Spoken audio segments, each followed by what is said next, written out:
I had a machete because I'd left the house knowing we were going to take on the field monsters, but that's it.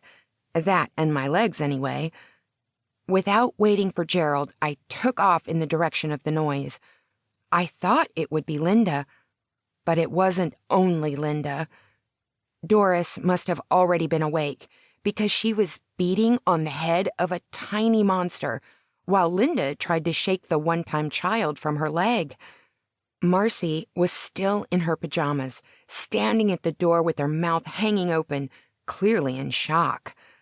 I heard more screams, but it was the noise of the child monster and Linda's pained squeals that took all my attention.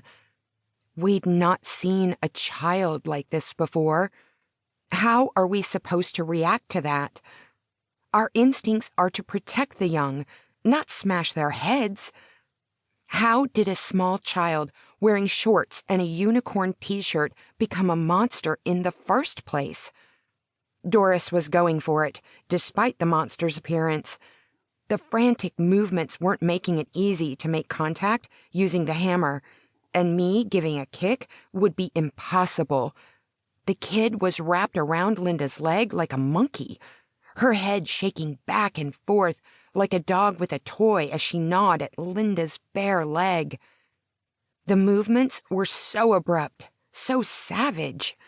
The monster was a little girl at one time, no more than 5 years old, if I judged by general size. Why, oh, why was Linda wearing shorts?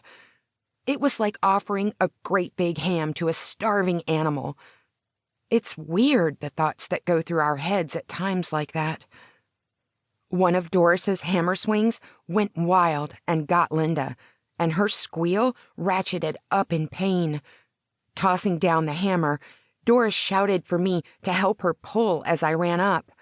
So that's what we did. Doris grabbed the kid's legs, and I started prying off her arms. She was so very strong. It didn't seem possible for a person so small to hold on that tightly. Eventually, I switched one handhold to the cascade of bright blonde hair gone matted with leaves and dirt, then yanked hard on her head. The blood running down Linda's leg must have made the girl monster's grip loosen, because she popped off finally, leaving us holding her in the air. She was thrashing around like I've never seen a human move. It was so incredibly rapid and violent. It's hard to describe, but it was inhuman. Before I could even figure out how to grab my machete without turning her loose,